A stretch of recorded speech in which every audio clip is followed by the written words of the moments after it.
Good to go? Okay. We'll call a meeting to order as of June 24th, 2026. Roll call of members, please. General, Here. Kai, Here. leaders, Here. and Herder. Here. Anderson's absent, Calstrup, and I'm here for the staff. If you all had a chance to read the minutes, is there a motion to approve the minutes or make corrections? I'll make a motion to approve. Second. Been moved in second. All in favor, say aye. Aye. Opposed, the same. Motion carried. I'll now read our statement of how the public hearing will be held tonight. The public hearing will be conducted pursuant to the board's rules of procedure adopted May 26, 1988. We will first hear the report of the planning director on the detailed information and observations regarding the request, if not done so in written form prior to the hearing. Next, we will take the testimony of the applicant and his or her witnesses.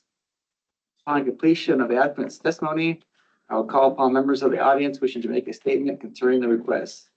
The person in favor of the request shall be heard first, followed by those who oppose it. At any time during the presentation of testimony, members of the board may interrupt to ask questions or make comments on what has been said. Upon completion of all testimony, the applicant will be allowed to make a closing statement to the board. Upon completion of the applicant's closing statement, I'll entertain a motion to close the public hearing on the request. After the public hearing has been closed, we will hear the recommendation, if any, of the planning director. And upon completion of all discussion, I'll entertain a motion of the board members regarding the disposition of the application. Each speaker addressing the board shall step forward to the podium, state their name, address, for proceeding with their testimony or evidence. I would ask that you spell your last name. The board shall not be bound by strict rules of evidence, but does reserve the right to exclude evidence or testimony that may deem to be irrelevant, immaterial, incompetent, or unduly repetitious. As chairman, I will rule on all questions related to the admissibility of evidence, which may be overruled by the majority of the board. The board may grant a continuance in case shown good cause shown to any interested party who has entered his appearance. The board may at any time request a continuance of the hearing for the purpose of getting further notice, taking further evidence, gathering further information, touring the proposed site, for further such reason the board may find sufficient. In such case, we shall state a specific reasons for continuance and set a date, time, and place when the matter will be continued. All official actions of this board will be made at public hearing by motion made, seconded, and pulling of the membership. If conditions are imposed, such conditions shall be included in the motion or amended hereto. Our final decision will be prepared in writing and be part of the public record of this board. Once the board has reached a decision on the case, that decision shall be final. Section 335.18 of the Iowa Code states, any person or persons jointly or severally aggravated by any decision of the Board of Adjustment under the provisions of Chapter 335, or any taxpayer, any officer, department, board, or bureau of the county may present to the court a record of petition duly verified, setting forth that such decision was legal in whole or in part, specifying the grounds of the illegality.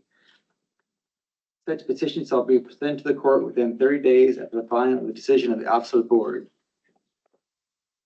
Upon hearing that, I would ask for a motion to open the public hearing on case CU-2026-03. Motion. Open. Second. Been moved in second. All in favor, say aye. Aye. Opposed, same. Motion carried. Public hearing is now open. I would ask that the applicant of Great Plains Towers LLC, if you want to come to the podium and tell us what you have planned.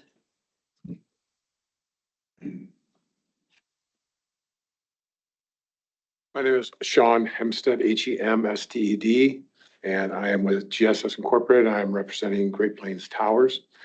We're proposing a 190-foot guide tower out on 225th Street, and I don't have the parcel number right in front of me, but I think it's on the application. Inside that, we'll have a 75-foot by 75-foot lease area, and then an access easement, utility easement that goes back to the tower. Right now, our tower location is already been surveyed, and I believe, did they supply construction drawings to you guys in the packet? Yeah. Okay, awesome.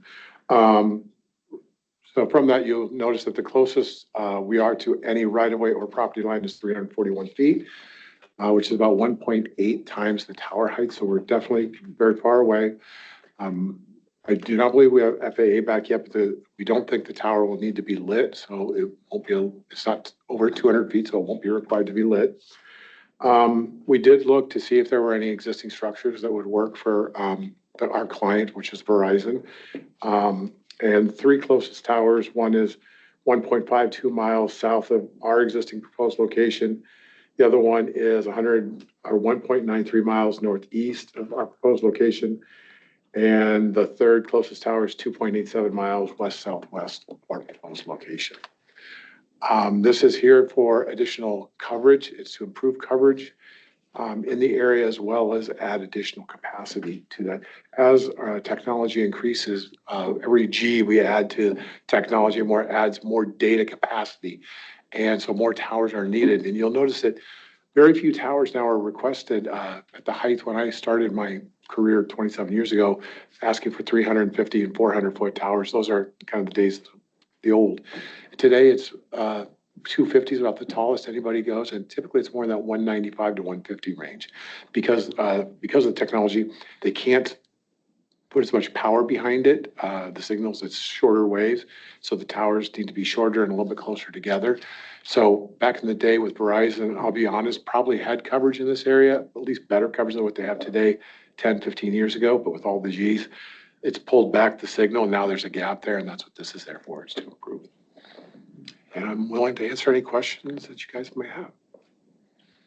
I was wondering, is there gonna be like an access road to the tower? Yes, there'll be an access road that comes off 225th Street. It'll come up the hill at a slight angle, which is, there's an existing entrance there that they utilize for farming. We may have to upgrade that. That's still, I think we still have to go through the county to talk about that as well. But that's the plan. And then that will actually get us up to the property line. And then from the property line, there'll be an access road that's 12 feet wide. That'll be back to the communication site, and utilities are right now are planning to be ran underground back there as well.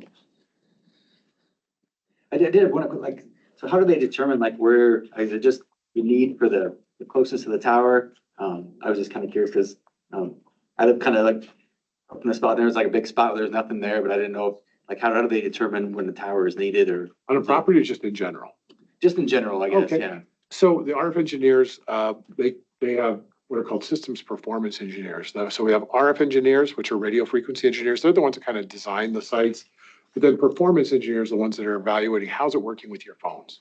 What's the coverage truly like out there? An RF engineer deals with just propagation maps that are computer generated.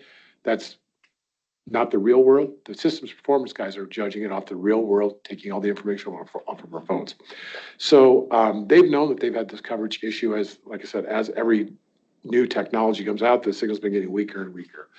So they then identify areas of weak signal or higher capacity. And sometimes it's not just weak signal. Sometimes it's the capacity is reaching its maximum. Each radio can only handle of each frequency can only handle so much data.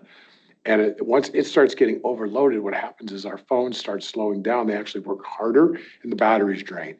So you sometimes will sit there, even though you have great coverage, you're in a great area, very urban maybe, but you look and your phone just stuck, just kind of sitting there. It takes about 5 seconds for it to move when it should take a split second.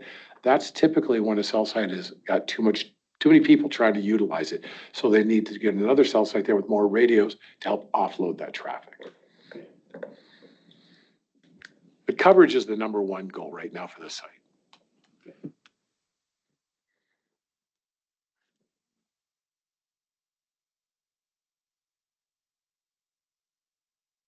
Any other questions? Anybody else have any questions? Okay. Okay. All right, thanks very much. Thank you. This time I'd like to, maybe I'd like to speak in favor. Yeah. Anybody who's opposed to the applicant? If there's no one to speak to oppose, I would ask for a motion to close public hearing. I'll make a motion to close public hearing. Second. Moved in second, all in favor, say aye. Aye. Opposed, the same, motion carried. Public hearing is now closed. I'd ask for staff recommendation. Staff recommendation is to approve the application subject to the following conditions. Number one is that the applicant will secure a commercial building permit for the project to ensure compliance with Pottawattamie County, Iowa Building Code. Number 2, that the area shall be secured with a 6-foot chain link fence with number 1 barbed wire. And number 3 is that the developer shall submit all the documentation to meet code section 8.004.220 based on the following findings of fact. The subject property is located in the A4 Les Hills District.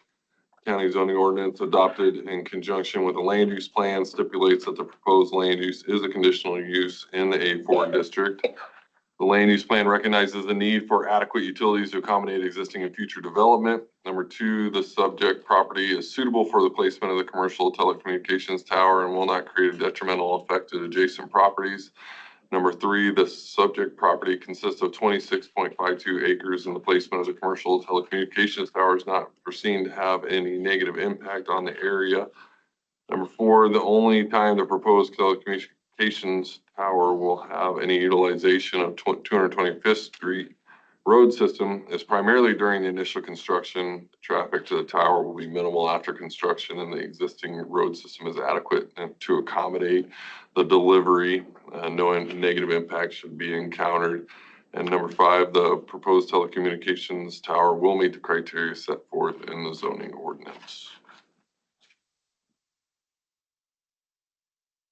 Any other discussion or entertain a motion? I'll move to approve conditional use. Second. Moved in second. Roll call vote. Herder, Yes. Anderson, Yes. Leaders, Yes. Kai, Yes. General. Yes. The applicant has been approved. Is there any other business, Matt, for us? No, the only thing I want to mention is July 1, the new state law in Iowa kicks in regards to posting of our agendas for public meetings and things. I believe at the next meeting that as a board, you all will I'll have a resolution drafted up for you. That will clearly state where zoning Board of Adjustments agendas are going to be posted at. I think they're trying to work it out to where they think one resolution that the Board of Supervisors adopts covers it all. I don't think that is, I think every board is going to have to do their own. So that will be, they're going to put a box out in front of, I call it out front, but it's actually the rear of the courthouse where we all enter, come in and out. On the Pearl Street side, much like what City Hall has put out a box outside that's a glass case, so all the agendas are getting posted in there. So that will be the posting location for us along with online. But it's just to make sure that we're staying in conformance with the new state laws that are coming down. Putting it outside of. So it's publicly accessible, you know. Sounds good. Yep. I'll make a motion to adjourn. Second. Been moved in second. All in favor, say aye. Aye. With the same, meeting's adjourned. Thank you, everybody. You.